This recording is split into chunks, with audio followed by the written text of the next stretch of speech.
Coming up tonight on the news at 6. Congress races to beat a midnight deadline to get the government running and deliver on a second round of stimulus. We'll tell you what is in that bill. Plus, well, I have my usual customers and then a bunch of people who say, this is the first time I've had a real Christmas tree in years or even ever.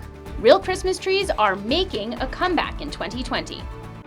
From Montana's news leader, this is MTN News at 6.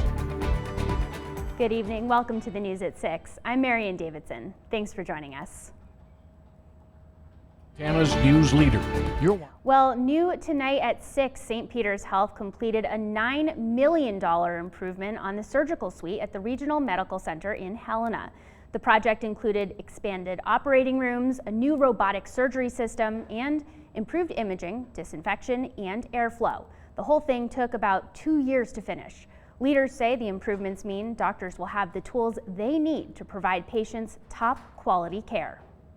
Operating rooms are nice and big and bright, well thought out in terms of the layout. I think patients will notice, just sort of a very clean, kind of high technology space. It's great that we have that here, now in Helena. St. Peter's leaders say COVID-19 did not significantly delay the completion of the project, though some non-emergency surgeries had to be postponed to keep beds available.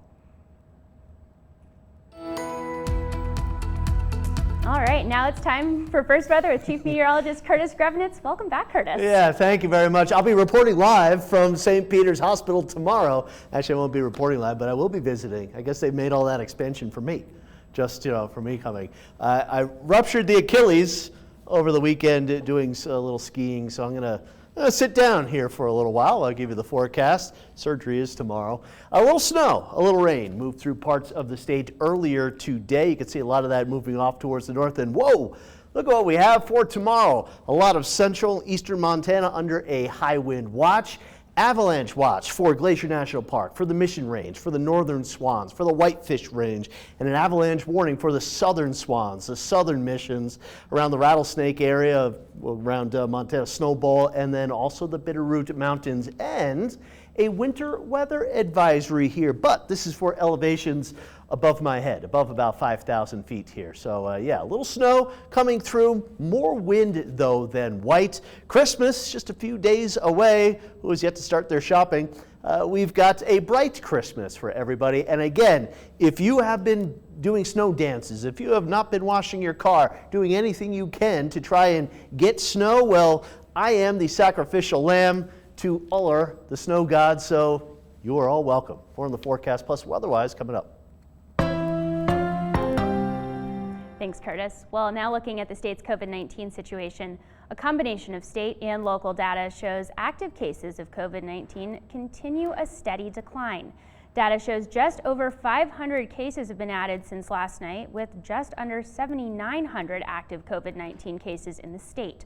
Montana recorded 14 additional deaths, including 3 in Lewis and Clark County. That brings the total number of deaths in the state to 915. Well, Congress is racing to pass a $900 billion COVID-19 relief bill before another midnight government shutdown deadline. The breakthrough comes after months of gridlock. The package gives an additional $300 a week in unemployment benefits, along with billions for small businesses, vaccine distribution, and schools. The bill also includes a new round of stimulus checks. People making less than $75,000 a year will get $600, plus the same for any child. However, there is still debate on whether this package is enough. People are going to see this money the beginning of next week. I expect it's needed in a short period of time, and I think this will take us through the recovery. Anyone who thinks this bill is enough hasn't heard the desperation in the voices of their constituents, has not looked into the eyes of a small business owner on the brink of ruin. Now, there is something very Montana specific in the spending, in the pending government spending portion of the legislation Congress is working on tonight. Montana's congressional delegation has been working hard for the past few days to include the Montana Water Rights Protection Act.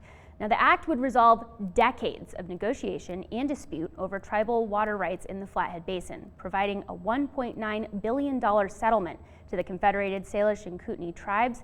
It would also answer questions lingering under terms of the 1855 Hellgate Treaty, providing billions for improvements to the extensive irrigation system in the Flathead Basin. Now, Senator Steve Daines' office is expressing cautious optimism that the settlement will pass along with the stimulus bill, and Senator Jon Tester told us Friday it is taking the efforts of everyone to push the idea through. And I know Senator Daines is working very, very hard too. I know Governor Bullock's working very, very hard. Everybody in the delegation, Greg Gianforte, is working hard. We just got to get this doggone thing across the finish line. It's important for the entire state of Montana, and it is going to help. It's going to help everybody, and water is life, and it's really important we get this stuff settled so you don't end up litigating it out in courts for decades and decades and decades. Now, we did reach out to the Daines team for comment, but have not heard back yet. An email from the senator's office this afternoon said getting to this point was no easy task and took around-the-clock work from both of Montana's senators. And after nearly 5 decades in state and local government, John Sesso is retiring. MTN's John Amy reports. With 16 years as a state legislator and 30 years working for Butte Silver Bow, John Sesso knows quite a bit about public service. I was kidding the other day, I'm going from employee to encyclopedia on the shelf. And if they've got a question and they want to look something up, they can call me, and I'd be glad to answer any questions and to continue to share my institutional knowledge. Sesso is ending his term as a state legislator and as Butte's Superfund coordinator at the end of this year. He's proud of his 8 years as a state representative and 8 years as a state senator, where he was able to accomplish much, including getting the Southwest Montana Veterans Home built in Butte. Sesso, a Democrat, said the key was working with both sides of the aisle.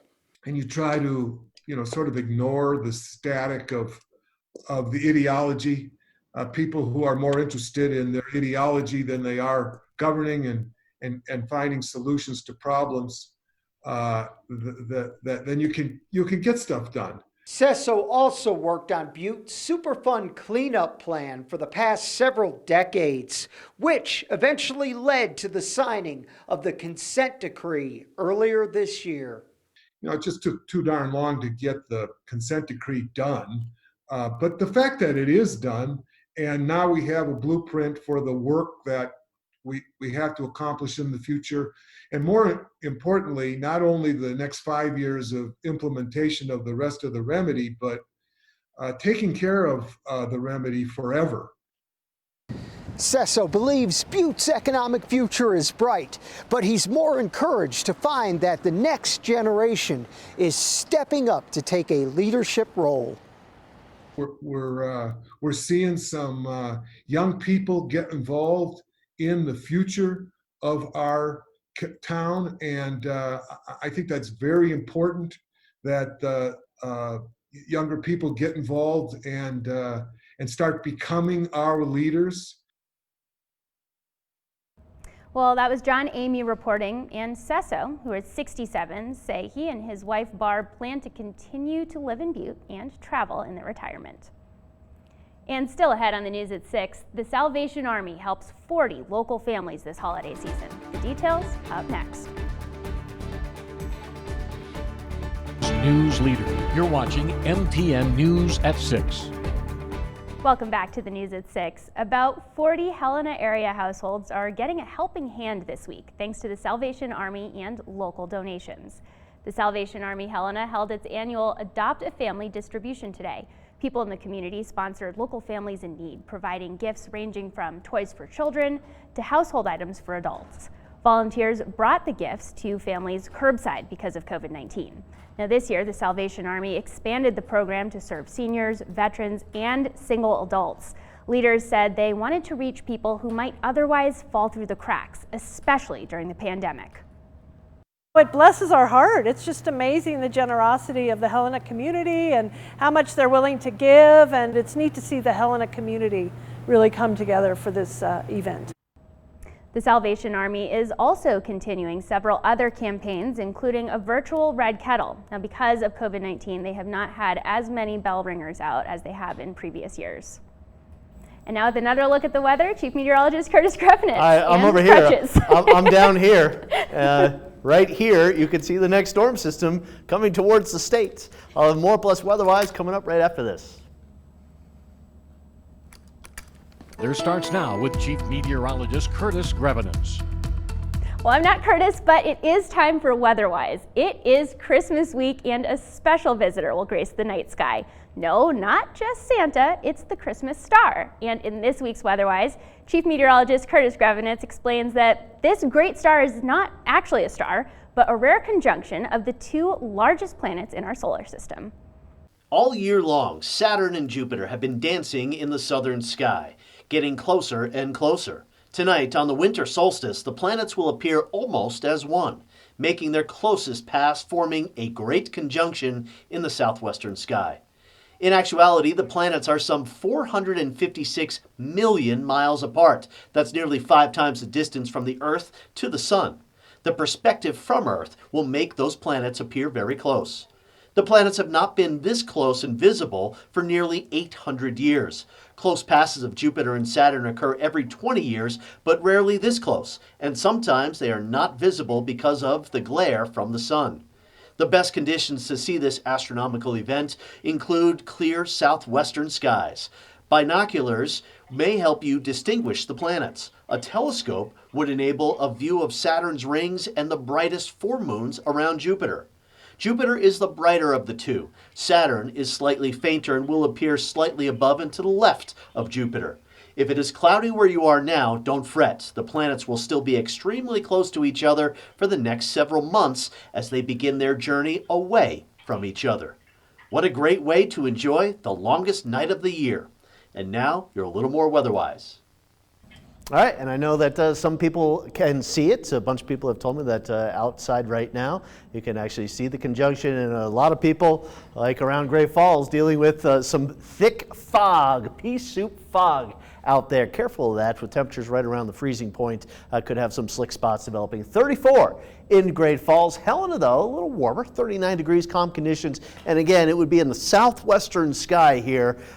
Pretty quickly, it will be going down over the horizon. And then it'll be back, though, over the next several months, just getting a little further and further apart here. Current temperatures, look at Bozeman, 53, Livingston, 50, Billings, a little cooler at 35. That's where some of that warm air is moving in. And it was a warm front that lifted northward through the state earlier today, producing the precipitation. We had some snow here off the Rocky Mountain front and out across north central Montana. That has since moved out, so you can see a little of that maybe around Glasgow, a few flakes, and around Helena. Quiet for now. That's the warm front. There is the cold front moving through the Pacific Northwest, and that will come through tonight into tomorrow morning. So the timing of which, there you can see by midnight, there's the front beginning to move in through the chimney of Idaho, the panhandle of Idaho, into northwestern Montana. There may even be an isolated rumble of thunder along this line of the cold front coming through, but it should move through the Helena area between around 5 and 7 a.m. tomorrow. It may come with a burst of snow, so if you have to drive tomorrow morning early, there may be some snow up over the mountain passes, maybe even in the Helena area here. A lot of north central, northeast Montana should be okay. The low pressure will then move through the state here as we go through Tuesday, so snow will become more widespread. But it's not really about the snow, it's more about the wind. That's what these red, yellow lines are here, indicating strong northwest winds for just about everybody. So an uncomfortable day to be outside, to say the least here. And again, snow flying scattered about the state, a little heavier accumulation into the mountains. That system is out of here by the time we get into Wednesday morning. And Wednesday, looking at a pretty nice day, albeit on the breezy side, will be partly cloudy here with a decent amount of comfortable temperatures close to normal. Snowfall amounts here through tonight and tomorrow.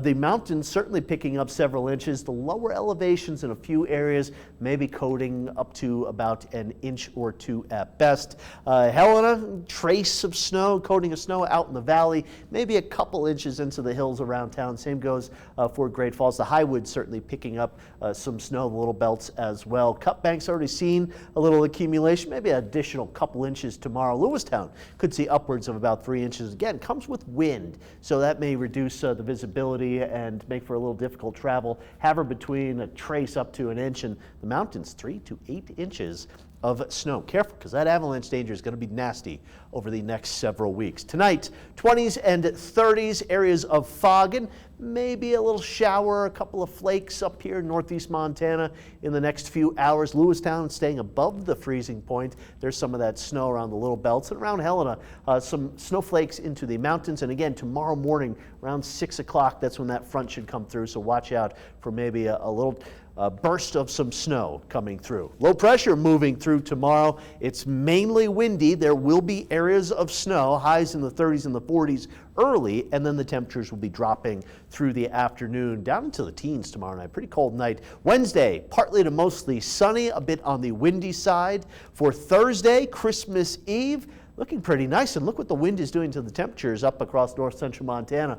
40s and even 50s. The valleys will be a little cooler, and here we are, Christmas Day. All I want for Christmas is a new Achilles. We'll have high temperatures in the 40s and the 50s. It will be windy over the lower elevations. Clouds starting to increase ahead of a storm that will bring in some snow on Saturday. Here is the 7-day forecast for Helena. You can see some snow and wind for tomorrow. Wednesday, partly cloudy. Thursday and Christmas Day, mostly sunny. That's some pretty nice weather for Christmas. Saturday, snow likely moving back in, and around next Tuesday, the snow will move back in. I told all you skiers and riders that it would start snowing once I hurt myself. And then for Great Falls, snow and wind tomorrow, wind and warmth with sunshine on Christmas Eve and Christmas Day. Thanks, Curtis. Coming up, one industry that is booming this year, Christmas tree farming. We have the latest in tonight's Montana Ag Network feature. Montana's news leader. You're watching MTN News at 6. Welcome back to the News at 6. If you went out and got a real Christmas tree this year, you are not alone. The demand for Christmas trees is record high this holiday season. The Montana Ag Network's Lane Nordlund reports. Christmas trees on over 350,000 acres in the U.S. Tim O'Connor, executive director of the National Christmas Tree Association, said the demand for real Christmas trees is off the charts this year. We've had Christmas tree farms reporting to us a high interest level from their customers. Montana has actually seen a decrease in Christmas tree farms over the years. In 2017, the Census of Agriculture stated that Montana's Christmas tree farm production fell from 55 farms in 2012 to 45 in 2017 as consumers move towards fake trees or harvesting their own. But O'Connor said this year, Christmas tree farm sales nationwide are expected to see solid increases. We keep hearing stories of, well, I have my usual customers and then a bunch of people who say, this is the first time I've had a real Christmas tree in years or even ever. They've made that decision based on this being a very challenging year, and they wanted a Christmas that gave them something unique to remember, and many people are staying home with their families rather than traveling. For every real Christmas tree harvested, 1 to 3 seedlings are planted the following spring as farmers remain committed to preserving green space and being a steward of the land. Reporting in Bozeman, Lane Nordlund, MTN News. And here's a fun fact for you. There are approximately 25 to 30 million real Christmas trees sold in the U.S. every year. And we'll wrap things up here on the News at 6 when we come back. News leader. You're watching MTN News at 6. Well, over the weekend, East Helena Boy Scouts delivered almost 1,700 cans of coffee to the veterans, and this donation was for the Mountain States chapter of the Paralyzed Veterans of America's Coffee for Vets program. And the 1,700 cans, that is the most the Boy Scouts have collected in a year. Now, earlier in the year, Troop 212 built a storage shed for all that coffee at Fort Harrison, and that was super helpful for this big donation. Now, through the program Coffee for Vets, outpatient clinics in the state can give free coffee to their veterans when they visit the doctor. And that does it for the news at 6. We'll see you right back here tonight at 10. Have a good evening.